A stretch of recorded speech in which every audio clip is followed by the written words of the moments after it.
হরে কৃষ্ণ। একাদশীর সমাচার। 15 তারিখ 3 মাস 2026 তারিখ পাপমোচনী একাদশী। পারণ পরের দিন 6টা 6 মিনিট থেকে 10টা 7 মিনিট পর্যন্ত। পাপমোচনী একাদশীর মাহাত্ম্য। জ্যোতিষ্ঠির শ্রীকৃষ্ণকে বললেন, হে জনার্দন, চৈত্র মাসের কৃষ্ণপক্ষের একাদশীর নাম ও মাহাত্ম্য কৃপা করে আমাকে বলুন। শ্রীকৃষ্ণ বললেন, হে ধর্মরাজ জ্যোতিষ্ঠির, আপনি ধর্ম বিষয়ক প্রশ্ন করেছেন। এই একাদশী সকল সুখের আধার, সিদ্ধি প্রদানকারী ও পরম মঙ্গলময়, সমস্ত পাপ থেকে নিস্তার বা মোচন করে বলে এই পবিত্র একাদশী তিথি পাপমোচনী নামে প্রসিদ্ধ। রাজা মাহাত্ম্য একবার লোমশ মুনিকে এই একাদশীর কথা জিজ্ঞাসা করেছিলেন। তার বর্ণিত সেই বিচিত্র উপাখ্যানটি আপনার কাছে বলছে, আপনি মনোযোগ দিয়ে তা শ্রবণ করুন। প্রাচীনকালে অতি মনোরম চৈত্ররথ পুষ্প উত্থানে মুনিগণ বহু বছর ধরে তপস্যা করতেন। এক সময় মেধাবী নামে এক ঋষিকুমার সেখানে তপস্যা করছিলেন।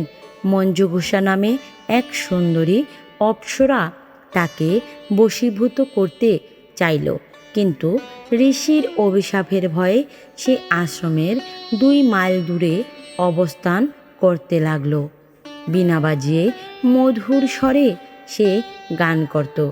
একদিন মঞ্জুঘোষা মেধাবীকে দেখে কামবানে পীড়িতা হয়ে পড়ে।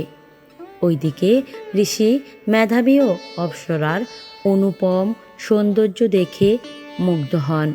তখন সেই অপ্সরা মুনিকে নানা হাবভাব ও কটাক্ষ দ্বারা বশীভূত করে। ক্রমে কামপরবশ মুনি সাধন ভজন বিসর্জন দিয়ে তার আরাধ্য দেবকে বিস্মৃত হন। এইভাবে অপ্সরার সাথে কামক্রিয়ায় মুনি বহু বছর অতিক্রান্ত হল।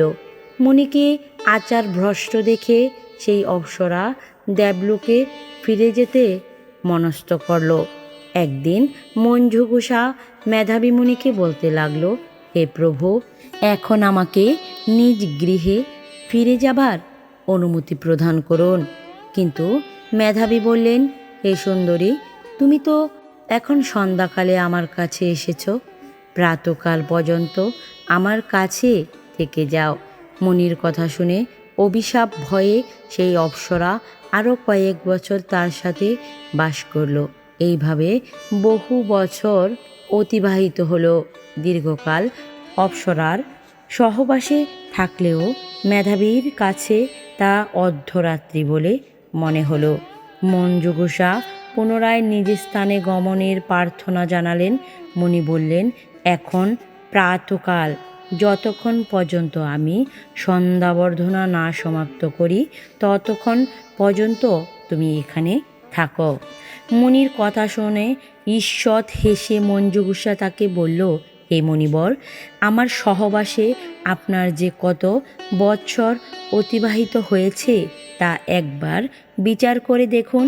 এই কথা শুনে মুনি স্থির হয়ে চিন্তা করে দেখলেন যে তার 56 বছর অতিবাহিত হয়ে গেছে। তখন মুনি মঞ্জুঘোষের প্রতি ক্রোধ পরবশ হয়ে বললেন, রে পাপিষ্ঠ, দুরাচারী, তপস্যার ক্ষণকারিণী, তোমাকে দিক, তুমি পিশাচী হও। মেধাবীর শাপে অপ্সরার শরীর বিরূপ প্রাপ্ত হল। তখন সে অবনত মস্তকে মুনির কাছে শাপ মোচনের উপায় জিজ্ঞাসা করল। মেধাবী বললেন, হে সুন্দরী, চৈত্র মাসের কৃষ্ণপক্ষিয়া পাপমোচনী একাদশী সর্বপাপ ক্ষয়কারিণী। সেই ব্রত পালনে তোমার পিশাচত্ব দূর হবে।